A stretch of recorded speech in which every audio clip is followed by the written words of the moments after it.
Ayan mga karos, good morning po. Welcome back po muli dito sa aming channel. Ngayong araw po ng Sabado, payroll tayo, July 5. Kamusta po tayong lahat? Ito another day and another house improvement. So, project update tayo sa mga ongoing project. Ito, samahan niyo po muli kami ngayong araw na to and enjoy watching po. Tara! Yan mga karos, good morning sa aming mga client owner. Nandito tayo sa Phase 6 project. Kuya Rigor, good morning po, Kuya Rigor. Good morning, boss. May ano na pala tayo rito. May pintura na. Unti-unti na lumilinis.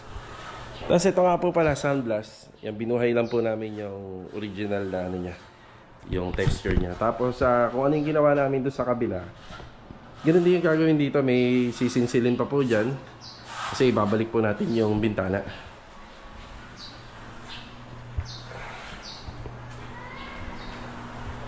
Medyo malinis-linis na rito. Master Dindo, good morning. Good morning. Ikabit na pala ni Bilog kahapon, no, kuya? Yung kornisa natin. Ito, pakompleto na to. Para malinis na talaga. Yun sa dito, sa TNB. Ito nga po pala yung ilaw na binili po natin dito. Medyo aesthetic lang. Kasi medyo maliit lang naman itong space. Itong space kasi na to, gagamitin po nila sa dining. Lalagay sila ng dining table dito. Toilet and bathroom. Ito yung update. Wow. Linis na. Linis na ni Kuya Dindo. Yun o. Ang ganda. Kuya Dindo doon sa Cordisa sa TNB, pwede tayong gumamit ng kakulay nung wood or nung PVC panel para mas maganda naman. Pero para sa akin kasi maganda na yung kornisa nito na puti kasi bumabagay sa mga accessories. Pero pwede pa naman natin bagay. Kulang pa nga pala siya ng isang ilaw, no? Dalawa kasi yan eh. Papakabit na lang natin kay Louie. Pero may ilaw. Ako na, Sige. May sir. May... Kaya PVC panel yan nakalinya. Kukunin mo yung skwala ng isa. Yun. Hindi ilog naman. Oo. Kaya lang. Susukatin mo po yan. Para pantay po pagkatin niyo. Tapos dito po sa PVC panel natin dito, may gagawin pa po kami rito. Pero kami ilalagay na edge. Dito banda sa gilid. Para maganda po siya tingnan. Solid na rin po ito. Anong kailangan niya? Yung aqua black lock. Gusto yung aqua black lock. Di ba 1 litro yung pinabili mo sa akin noon? Ay 1 galon? Kulang ito na tira. Saan mo ginamit yan? Sa please. Sa black one. Sige, meron po tayo sa bodega. Ay stock tayo. Sige. Wala pa po ba si Louie? Kuya, may to, parang may tagas dito. Wala pa yata may tumutulo dyan eh. May tagas dito. Kung sakali, baka pauna natin. Mamaya, pupunta ako rito para ma-inspect.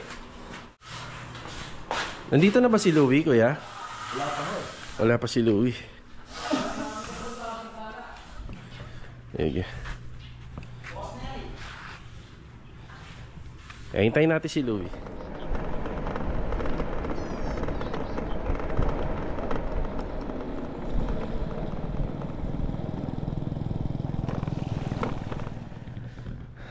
Pumunta muna tayo sa bodega. Agad kong kinuha yung stock natin ng Aqua Gloss It. Ito nga po pala yung ginagamit natin. So may highly recommended ko po ito sa mga nagpapagawa ng bahay, sa kapwa nating contractor at sa mga manggagawa at pintor. Ayan po, Aqua Gloss It. Dati meron tayong ginagamit na QDE, pero up to 48 hours talaga siya ang maximum required niya para sa curing. Pero ito, 30 minutes lang. Pwede na kagad isabak sa init at ulan. Bumalik tayo rito. Kaya Dindo, ito na. Aqua Gloss It. Thank you. Bali yung mga pintuan pala rito, pwede nating kulayan ng black. Kaya, baka magasgas yung tiles.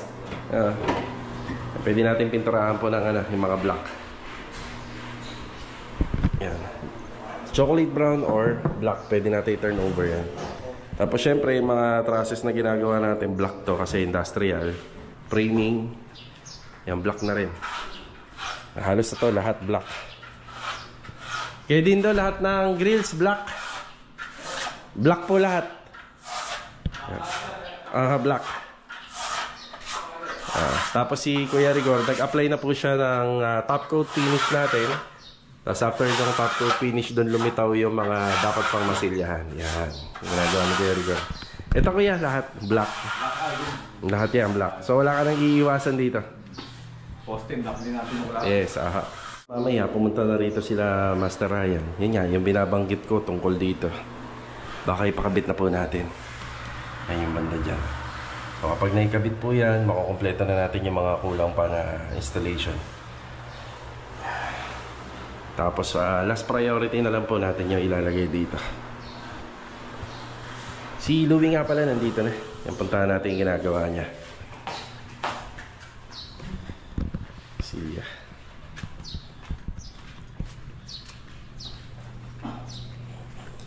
Kaya para medyo maluwag na doon sa kabila. Nandito na yung ibang basyo. At yung ibang mga pintura pa. Dito na. Yung mga gamit naman natin yung iba dyan dito. Louie, good morning. Good morning. Good morning kay Louie. Ito na pala. Siyempre kagaya rin po nung ginawa niya rito sa walls. Ganda rin ang dating ng walls. So, nasunod dito yung pinaka-design. Yan. Medyo ma-design nga lang yung pader natin. Yan, ang inaasikaso naman ni Louie rito, yung dito sa floor drainage at saka yung sa water closet. So, ito naman yung kanyang inaasikaso bago tayo mag-flooring. Kanyang niche. Sa mga gawa namin, request na talaga ng mga nagpapagawa to na maglagay ng niche. Maganda rin naman po kasi. Tsaka mas matibay yan compare po dun sa mga nabibiling aluminum. Ito na yung layout ng sa floor drainage. Yan. Tapos yung mga pintor natin, dito naman po yan magpipintura pagkatapos sa kabila. Tapos dito naman, pinasusukatan na to ni client para sa cabinet. Magpapagawa rin po yata siya ng overhead, tsaka yung dito. Papagawa rin siya ng cabinet. Ang konting issue natin dito, kuryente. Wala pa pong kuryente itong bahay na to. Bali, ang supply nito nandun sa kabila. Yun ang issue natin dito.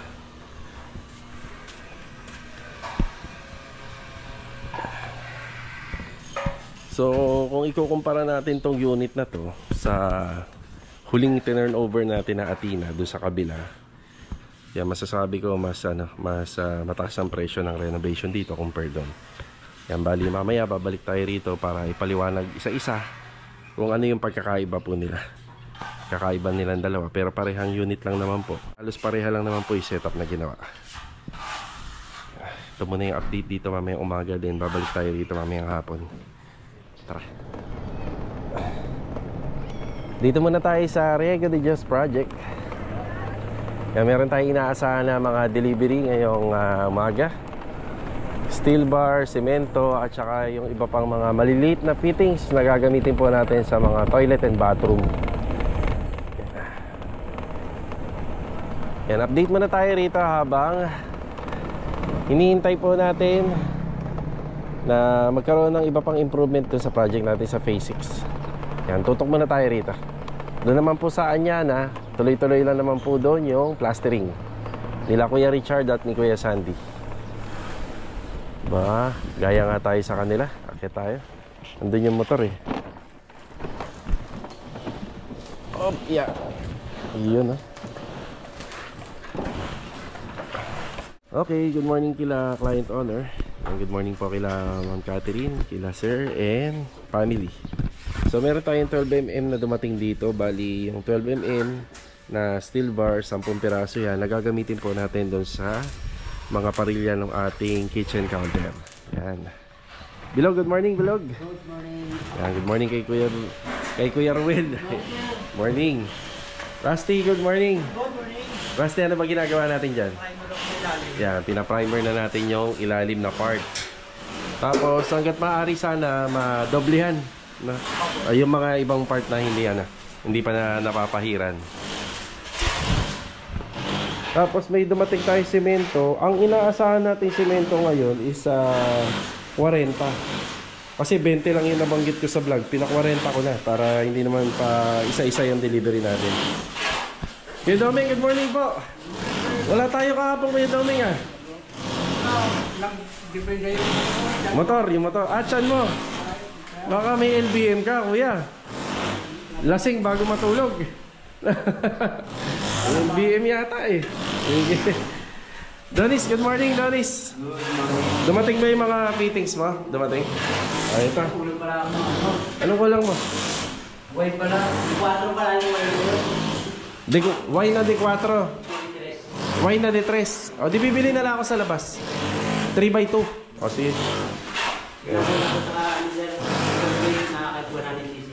Sige. Kulang ng why na D4?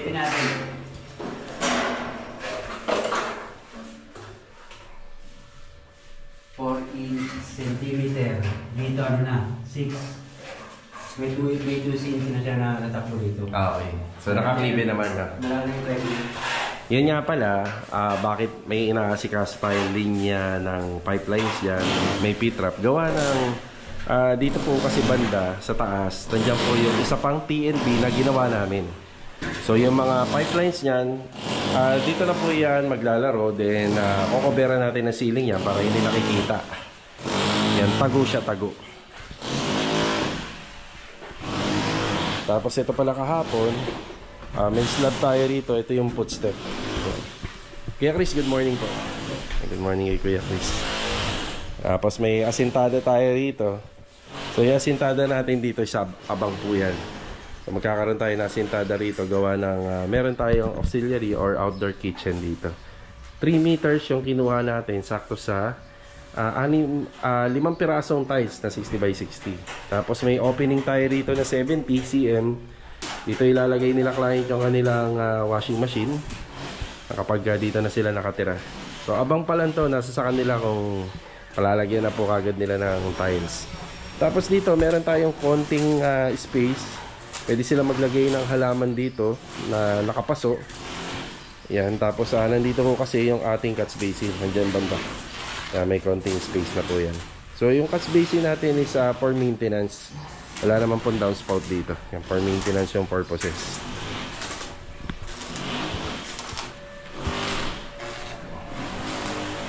Hanggang ngayon patuloy pa rin po yung ating paglalagay po ng mga extra angle bar dito sa ating roofing trusses. So dito hindi nalalagyan dito yan. Dito lang po banda. Yan, patuloy pa rin po nilang nilalagyan. Si Rusty. Doming. Iniintay ka ng mga pader, Kuya Doming, kahapon. O, nasaan ka na daw? Ayan. Pero okay ka naman, Kuya. Inom kayo ng tubig. Kuya Boy, good morning po, Kuya Boy. Good morning. Marami tayong manapaasikaso kay Kuya Boy dito.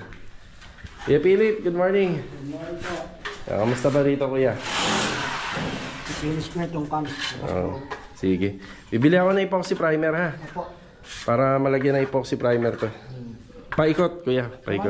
Kasi lang, lacquer Lacquer thinner. thinner, sir. Sige. Master John, good morning. Good morning. Tsaka kay Marvin, good morning. Bilan na natin ng bulb to, bumbilya. Yan, minapakabit natin yung yan rito. Pang ilang watts kaya yan? 5? 6? 6 kaya, no? 6 watts. Yan. Ang maganda dito yung dilaw. Dilaw lang para warm lang. Yan. Pinapakabit po natin itong ating mga canopy. Yung drop light. So, naglalagay tayo ng drop light. Tapos bibilhan na lang natin ng LED bulb. Tapos ayun po yung hagdanan namin. Yung kailangan po meron pong cover. May cover sa baba. So yung aircon, ito na po. Bali siya nga po pala. Kami na po yung maglalagay po nito dito. Tatagos po namin yung dito. Diyan dadalo yung tubig. Then mamasilyahan na. Tapos meron to sariling breaker sa baba. Ayan, may sarili siyang breaker. Yung installer, naglagay naman po ng PVC. Ayun yung PVC. Pati sa kabila, naglagay sila. Para maganda. Sa nagtatanong kung yung compressor niyan or yung condenser niyan, okay lang daw ba na nasa taas? Okay lang naman po. Wala naman pong kaso. Ang nag-usap dito yung kliyente namin at saka yung contractor ng aircon. Bali, nagkasundo sila na ilagay na lang doon. So, mas maganda po sana, para sa akin naman, dito sana ilalagay. Yan, para mas madali rin sa maintenance. Yun nga lang, ang purpose nila, ba't nilagay nila sa taas? Para hindi naman po masyado daw matrabaho at kahit naman paano madali na yung access. Sa maintenance naman, aakyat na nga lang po sila sa bubong. Yun lang ang problema. Ay kuya, nahawakan ko, sorry. Pala yung hawak ko rito. Balikan mo na. Okay, bali sila Master Jojo. Nagpapabili na po ng flexible waterproofing. Ito nga po kasing likod. Okay, punta tayo dyan. Okay, nandito tayo banda sa likod. Yan, sabi nila Master Jojo, pwede na po natin bilhin yung ating mga materyales para rito. Mamaya magpapaalam po uli yung tropa sa opisina kasi maglalatag uli tayo na scaffolding dito para maging handamyo natin para dun sa mga mag-a-apply po ng Flexiban. So yung Flexiban is 17 yung sa waterproofing. Yung po yung Flexiban. Yan, bali habang may bakante po sa tropa, papipinturahan po natin to ng waterproofing hanggang 2 coat. Yan. Tapos sa Acrytex primer na magpapasabay na rin tayo. Roller, yung roller na ginagamit natin dito, bali ano yun, number 7. Tapos didiskarte na lang kami ng handle para kahit papano malayo yung mararating ng isang trabahador kapag medyo mataas. Yan na. Pero ang isa sa mga kalaban ang lagi namin pinapaliwanag is yung ano po, yung ulan. Hindi maganda magpintura kapag umuulan. Kuya, Wala daw bitpas yung 25 na simento, yung 40 yung simento. Nagdala kami ng 15. 25 lang. saan ba yan? Diyan sa gate, di kami pinapapasok. Wala daw bitpas. Eh, hindi naman tayo nag-gate pass dito, di ba? Oh, simula nag-umpisa tayo rito, walang gate pass. Sige, pupunta ako. Baka ibang address yata yung nasabi niya. Dito? Sige, sige. Pupunta ka ron. Sige. Nakapasok yung unang materialis pero yung pangalawa wala. Sige na. Ayan, galing na tayo dun sa guardhouse at ayan na po yung ating truck na materialis. Kaya pala sila naharang kasi yung pangalan ko lagi yung binabanggit nila sa gate. Dapat yung pangalan ng nagpapagawa. Siyempre hindi naman tayo kilala dyan. Ang namamonitor nila dyan is yung pangalan nung nagpapagawa.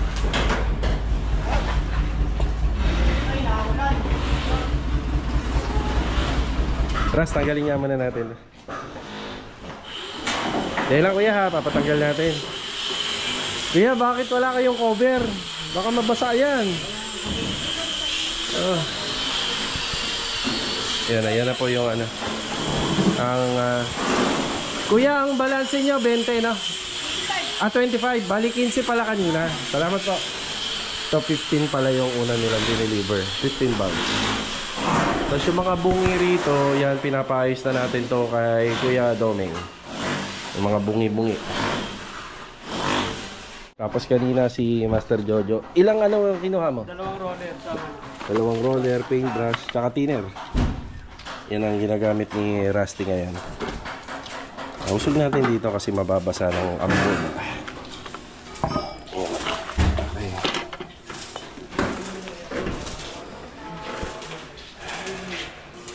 Ito, umulan na.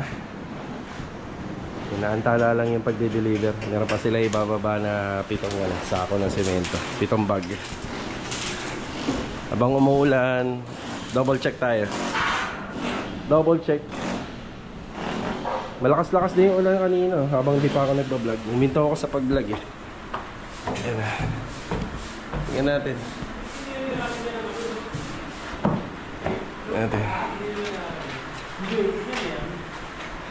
Ayan, narinig ko hindi na daw nilalagyan ng tape. Hindi, joke. According pala sa ano, mga veteranong installer ng aircon, mas matagal daw mag-moist ang walang tape. Yun daw. Oo. Since nasa, yung ano daw natin kasi, yung copper tube line natin, medyo hindi daw siya sa labas ng pader. Ito daw yung pinaka-better. Yan, na-contest ko rin yan sa kanila. Yan, malaki naman yung tiwala natin sa kanila kasi sobrang tagal na nilang ginagawa yung bagay na yan. Mas maganda daw, wag lagyan ng ano, para mas matagal yung moisture. Mabilis daw mag-moist kapag meron daw tape. Nakakapanibago, no? Kasi nakikita natin, meron eh. Natanggalin ko yung akin. Nakakuha lang idea. Tanggalin mo na yung sa'yo. Kamusta rito? May tulo? Wala.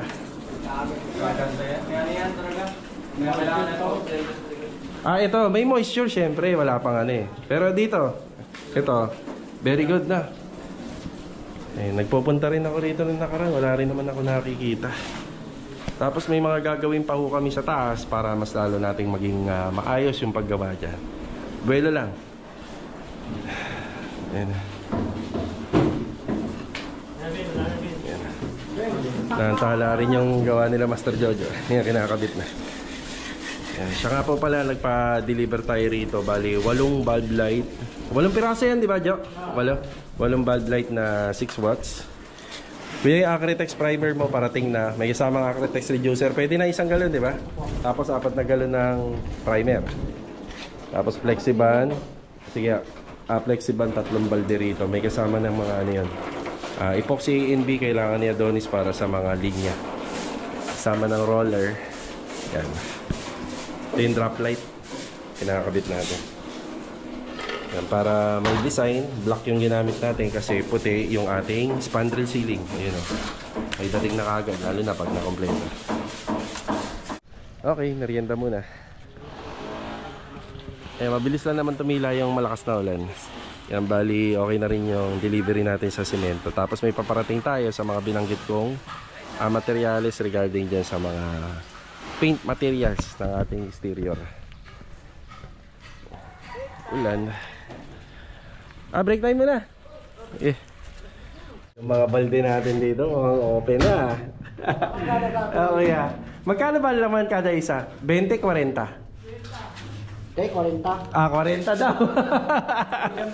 Ilang balde to? 5? Di naka 200 ka, kuya. 3 lang. 3 ba? Ay, hindi pa ba bukas yung iba? Oo, hindi pa yata bukas ah. May laman po kasing ano to, 2.20. Sa atin ba ito, boss? Nag-air ko na ito na iwan nila eh. Okay lang, gamitin nyo na dito. Oo. Yan, yung pag Davis Pondo. Hindi po namin binibili to dahil may laman na pera. Binibili po namin to dahil magandang klase.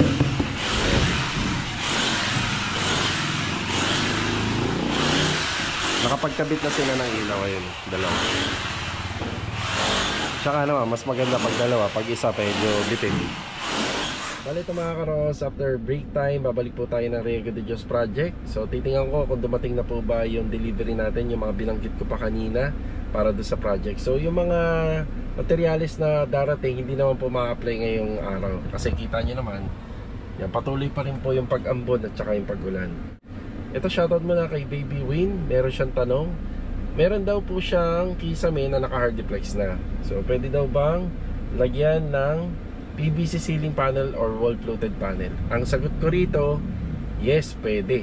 Pero dapat yung skeletal framing ng metal paring madami or masinsin. Kasi bukod dun sa hardiplex na nakalagay, mag-install pa ng PVC panel or wall-fluted panel sa ceiling, bibigat na po siya. Kailangan matibay dito yung pagkaka-install ng PVC panel. Yan po yung sagot natin. Pero pwede, mas maganda. Kasi hindi pwedeng install ang wall-fluted panel at saka PVC panel kung direct po sa yero or wala po siyang insulation or wala po siyang hardiplex installation. Mas maganda may hardiplex. Yan, pwede. Pa-shoutout na rin kay Mikey Lisa. Yan, God bless po sa inyo. Tapos meron tanong din dito si Sir Henry Paul Chongson, ilang PVC panel ang nagagamit.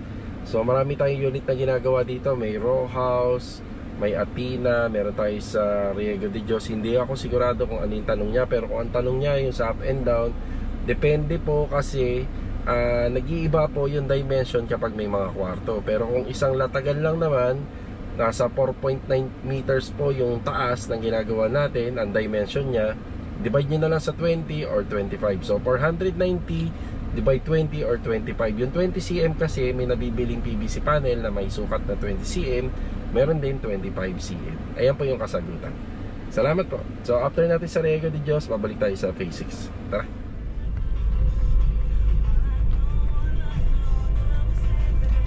Dumaan muna tayo rito sa hardware kay Ma'am Melanie. Ito yung malapit na hardware dito sa Riego de Dios. So ito nga pa pala mga binanggit ko materialis kaninang umaga, na-deliver siya ng tanghali. So binayaran na natin.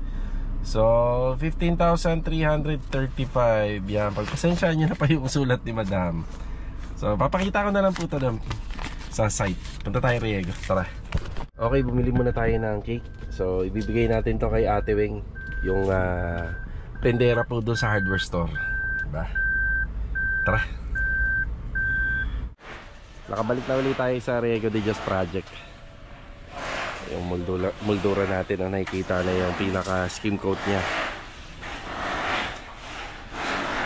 Tuloy-tuloy pa rin po yung pagpapatibay nitong roofing trusses natin. Medyo matrabaho nga lang siya, pero kapag natapos yan, titibay na po yan. Tapos ito 3 meters, bali may pumasok na 5 tiles po rito. Ito nga po pala, ang diskarte pa rin po namin, in-apply namin dito. Pero yung ilalim lang ang magkakaroon dito. Ilalim lang, pero yun dito, pagdidesisyonan pa nila client kung palalagyan nila ng tiles. Kaya abang lang to, abang.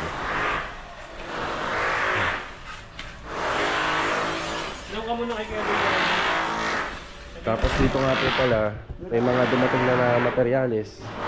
Ito mga LED na bulb light, ilalagay po doon sa kinabit na mga rock light sa taas. Tapos flexiban na yan, meron na tayo tatlong timba. Tapos roller. Ayan.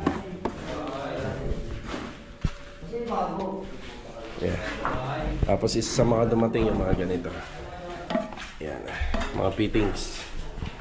Tapos itong epoxy, yan yung mga binayaran natin. Yung ibang pintura, nasa taas? Sige, okay. Doon, kompleto. Yung Y mo, dumating din yung Y? Okay. Ito, makakompleto na ni Adonis. Yung ginamit namin na sealant dito, A&B.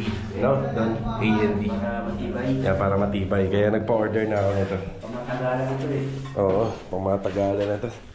Tapos yung nilakayan na natin 1 litro kasi ito rin yung ipang mamasilya natin dun sa mga joints ng bakal. Yung mga ginawa po rito. Yan. Yan. Epoxy ilalagay natin dito sa mga gilid. Pero pagdating dito, polytop.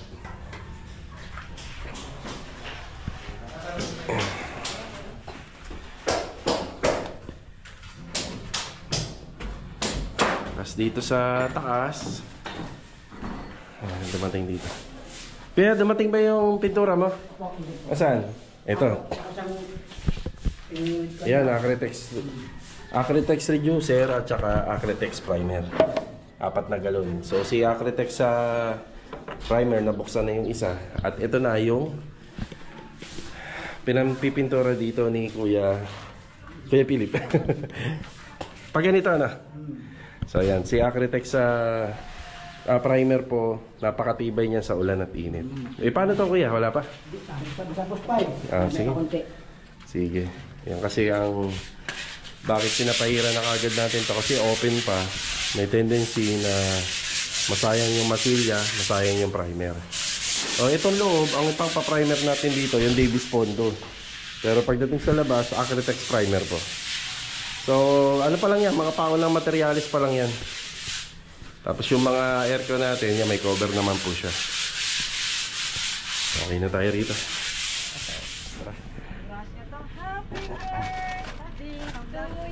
Yun nga. Ayun, oh. Say happy birthday ha. Salamat, boss. Sige, happy birthday. Yung utang ko sa Riego, dumating ka kanina, bukas ko babayaran umaga. Sige ha. Sige, happy birthday. Picture ako to, papost ko to. Okay, bali diretso tayo ng phase 6. Yeah, si Ate Weng kasi siya lahat ng sumasalo ng stress.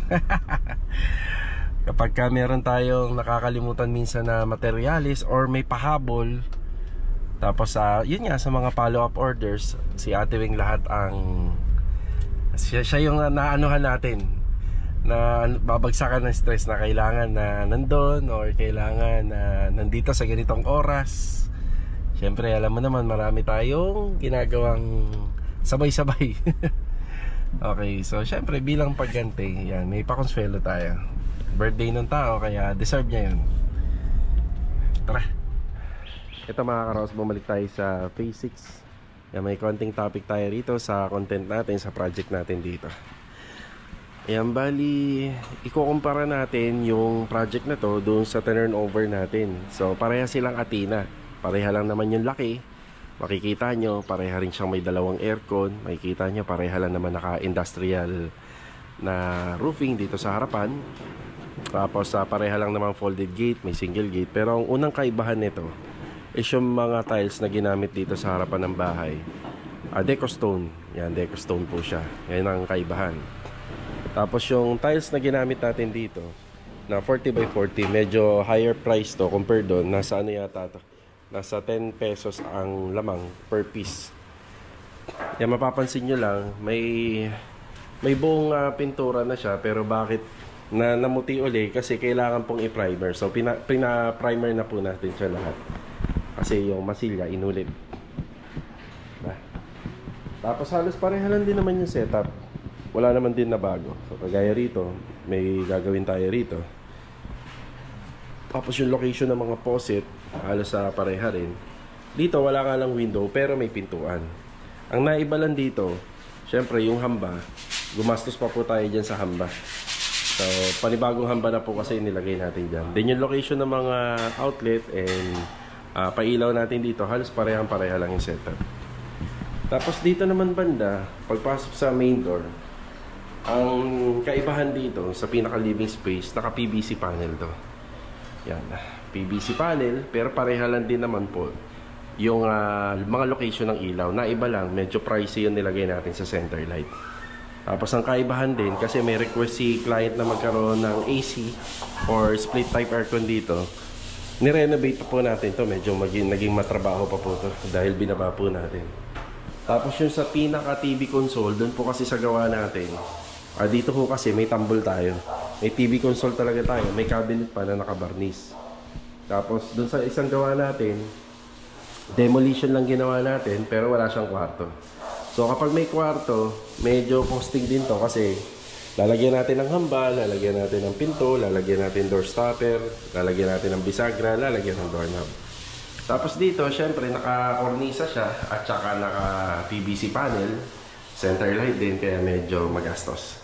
Tapos yung tiles na ginamit naman natin dito compared doon, halos same lang din naman, halos pareha lang din. Pagdating naman dito sa hagdanan, halos same lang din naman yung pinaka magiging setup niya. Tapos doon nga pala, naka-hard deflex lang yung ceiling, tapos dito naka-PVC panel. Tapos dito naman sa TNB, halos pareha lang din naman po yung magiging setup nito compared doon. Naka-cornisa, PVC panel, may exhaust, kulang pa ako ng isang ilaw dito. Tapos dito sa pader, meron din po siyang niche na wall. Kaibahan lang dito, may water heater compared dun sa kabila. So ito isa, papatak din yung water heater natin na 8,000 to 9,000. So pareha lang din naman po, multi-point din ang ilalagay natin na shower dyan. May towel holder, may LED. Halos pareha lang sa pintuan, halos pareha lang din po sa costing. Ayan, sa costing niya. Dito naman po sa space na to, doon sa gawa kasi natin, natibag yung wall na to. Dito nagkaroon pa ng additional na mga outlet pa yan. So gusto nila para sa wall pan and additional socket. Tapos naglagay tayo ng PVC panel dito, nagkakornisa pa. Yung may pailaw pa tayo na medyo may accent. Kaya mas lalong gumanda at medyo may costing ng konti. Sa location naman ng kitchen counter at saka ng cabinet, halos same lang naman po yung gastos, halos pareha lang. So naiba lang yung location na punta rito dun sa kabilang project natin kasi nandito. Yan. Yan si Master din to. Lumilinis na yan kuya. Malinis-linis na. Tapos dito naman, halos pareha lang naman yung ginawa natin sa kabila. Pero ito, wala pa kasing tiles, pero magkakaroon. Ang kaibahan nito, dito may pa-hallway. Nung nagkaroon ng hallway dito, nagkaroon pa tayo ng additional na trabaho rito gawa ng sa handrail. Yan.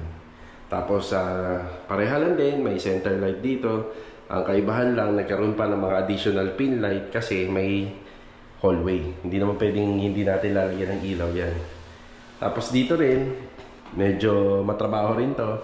Tsaka additional costing din dahil nagkaroon ng toilet and bathroom. Maraming ginawa dyan. Siyempre, pag may toilet and bathroom, dumaan to sa mga waterproofing. Tapos, yung plano at abang ng mga water line, yan sa septic, sa drainage, yan, gumawa pa tayo. Siyempre, additional tiles. Tapos, nagka-exhaust fan pa, ilaw, yan, PVC panel, at magkakaroon pa ng pintuan yan. Yung gagamitin natin pintuan dito, sliding. Bali, 2 bedroom din. Yan ang yan po yung pagkakaparehan nila, 2 bedroom. Dito sa bedroom 1, yan, napaka-plain pero mas magastos to kasi mas marami pang ilalagay si client dito pagka natapos. Dito naman sa bedroom 2, yan, plain pa lang din. Tapos may PVC panel din, kagaya doon. Ang kaibahan lang yung closet. Dito kasi may closet dito. Yun doon po kasi sa ginawa natin, bali open lang yung pinaka-closet niya. Dito may mga cabinet, may drawer pa. Yan. Bali ito yung kaibahan doon sa ginawa po natin kung ikukumpara natin yung costing. Siyempre mas mas magastos tong ginagawa natin compared doon sa na-turnover po natin. Pero napakarami pa pong gagawin dito na makikita pa natin sa mga susunod. Okay mga karos, uwian na po. Hanggang dito na lang po muna yung vlog natin ngayong araw po ng Sabado. So pag uwi ko, susunod na rin po yung tropa at pagpapa-payroll tayo ngayon. So kita-kita na lang po uli for the next video mga karos. Ingat po tayong lahat. Ito, God bless. Paalam po muna. Let's go. Tara.